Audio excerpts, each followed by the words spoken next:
Mji mkuu wa Israeli umezungukwa. Jeshi la Babeli limekaa kwa miaka 2.5 likingoja wakati sahihi wa kushambulia. Ndani ya kuta za Yerusalemu, njaa inaua watu. Nje ya kuta, majeruhi ya vita yanagonga mlangoni. Leo Mfalme Zedekia atajaribu kukimbia, lakini hukumu ya Mungu haitakavya. Mwaka wa 586 ni mwisho wa kitu kimoja na mwanzo wa kingine. Yerusalemu, mji wa Daudi, mji wa hekalu la Sulemani, utaanguka kama jiwe katika maji ya kina.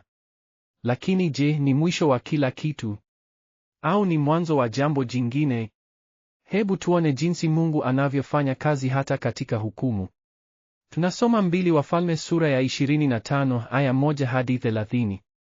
Katika mwaka wa 9 wa utawala wake, katika mwezi wa 10, siku ya 10 ya mwezi, Nebukadneza mfalme wa Babeli akaja dhidi ya Yerusalemu, yeye na jeshi lake lote, na kuzingira mji na kujenga ngome kuzunguka mji.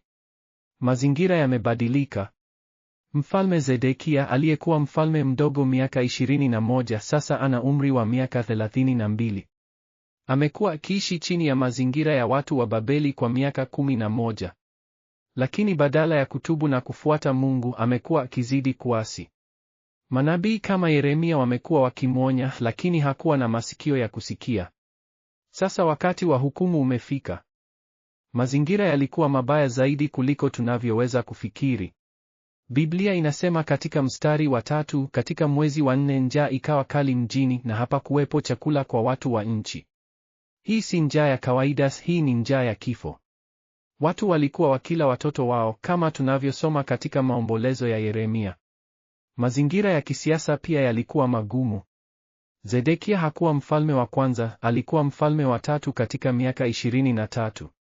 Yehoyakini mfalme wa kwanza alikuwa amechukuliwa mateka miaka 11 iliyopita.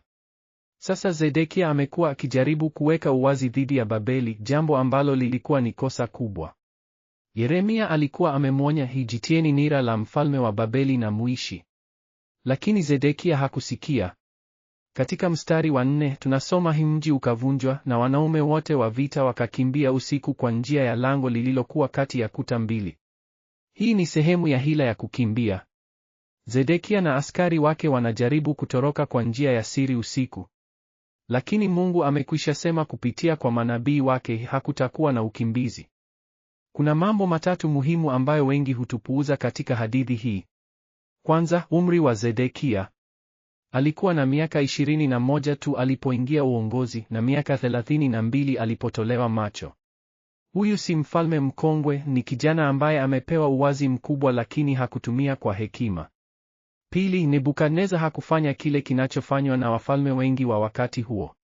Badala ya kuweka mtawala wa kigeni, alimweka Gedalia mwana wa Ahikamu ambaye alikuwa Myahudi kuwa gavana. Hii inaonyesha kwamba kusudi la Mungu halijaishia, bado anataka Israeli kuwa chini ya utawala wao wenyewe hata katika hukumu. Jambo la tatu, katika mstari wa 27-30, tunasoma kuhusu ukombozi wa Yehoyakini baada ya miaka 37 ya kifungo. Evil-Merodaki, mfalme mpya wa Babeli, alimtoa gerezani na kumpa nafasi ya heshima. Hii si bahati, ni ishara ya Mungu kwamba hajawakataa kabisa.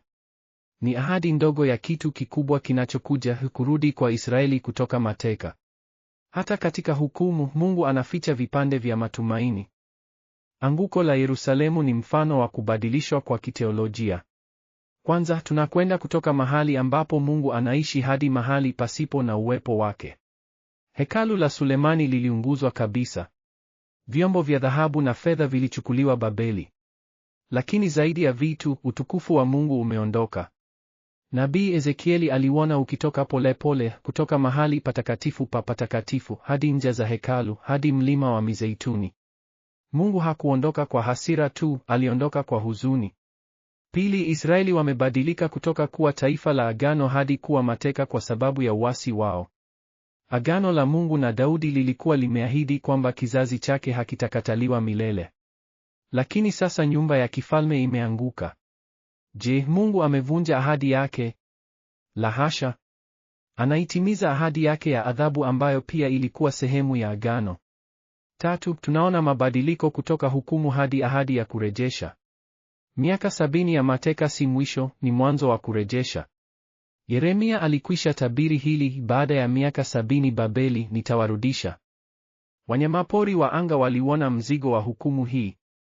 Nimeruka juu ya mji huu kwa miaka mingi. Nimeona utukufu wake, nimeona sherehe zake za ibada. Sasa ninaona moto na machozi. Ni nini kiliharibu hii yote? Nimekuwa nikipata chakula kutoka sadaka za hekaluni. Lakini kwa miaka mingi watu hawakuwa wakileta sadaka za dhambi kwa moyo mkuu, walikuwa wakileta tu matoleo. Hawakutubu dhambi zao. Mimi ndiye niliyebeba tawi la mizeituni kwa Nuhu, ishara ya amani na msamaha wa Mungu. Lakini hapa ninaona mti wa mizeituni ukiungua. Je, amani itarudi tena? Nimeona kile ambacho hamkuona. Wakati utukufu wa Mungu ulipotoka hekaluni, haukuenda mbinguni tu. Ulienda upande wa mashariki kuelekea Babeli, mahali ambapo watu wake wanaenda mateka. Maana yake Mungu hajawakatai. Hata katika hukumu anawafuata. Ndivyo. Hii si mwisho wa hadithi. Ni sehemu ya hadithi kubwa ya ukombozi. Amani itakuja tena. Je, tutajifunza nini kutoka anguko la Yerusalemu? Kwanza, dhambi ina gharama kubwa hata kwa watu wa Mungu. Israeli walikuwa wamechaguliwa, walikuwa na hekalu, walikuwa na manabii, lakini uasi wao ulileta hukumu. Hatuwezi kudhani kwamba kwa sababu twaitwa Wakristo tupo nje ya matokeo ya dhambi. Mungu ni mwaminifu katika ahadi zake zote za baraka na za hukumu. Pili, Mungu ni mwaminifu katika hukumu na rehema. Hukumu yake haimaanishi chuki yake. Alisababisha hukumu ili kuwarudisha kwenye njia sahihi. Hata wakati wa hukumu aliendelea kutayarisha njia ya ukombozi. Tatu, maombi ya kutubu yanaweza kubadilisha mazingira. Yeremia aliwaonya mara nyingi kabla ya hukumu. Kama wangalitubu, Mungu angaliwasamehe. Leo bado ni wakati wa kutubu. Mwisho, Mungu hulinda mabaki kwa ajili ya kusudi lake. Hata wakati kila kitu kinaonekana kuwa kimeharibiwa, Mungu ana mpango. Alimhifadhi Yehoyakini. Kutoka kwa yeye, kizazi cha Kristo kitakuja. Katika hali zako za leo, iwe ni tatizo la kiuchumi, la kihisia au la kiroho, Mungu bado ana mpango. Yeye ni Mungu wa kushinda na wa kujenga upya. Hebu tuombe pamoja. Bwana, tunakuomba msamaha kwa dhambi zetu za binafsi na za kitaifa. Kama vile ulivyowasamehe Israeli baada ya mateka, tunaomba msamaha wako. Tunajua kwamba wewe ni Mungu wa haki ambaye hawezi kupuuza dhambi, lakini pia ni Mungu wa rehema ambaye hawezi kukataa toba halisi. Bwana, kama kuna maeneo katika maisha yetu ambayo tunakuasi, tunaomba uniese macho yetu. Tusaidie kuona mahali ambapo tunahitaji mabadiliko. Kama vile ulivyowahifadhi mabaki ya Israeli, tunaomba utuhifadhi sisi pia. Tumia hata matatizo yetu kutujenga na kutuongoza kwenye kusudi lako. Kwa jina la Yesu Kristo, amina. Anguko la Yerusalemu ni mwisho wa sura moja, lakini ni mwanzo wa nyingine. Mungu bado ana mpango. Katika kipindi kijacho, tutajifunza jinsi Mungu alivyoanza kujenga upya. Kumbuka, hata katika hukumu, Mungu yu pamoja nasi.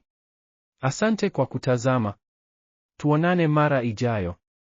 Jiandikishe kwa maudhui zaidi ya kusoma Biblia.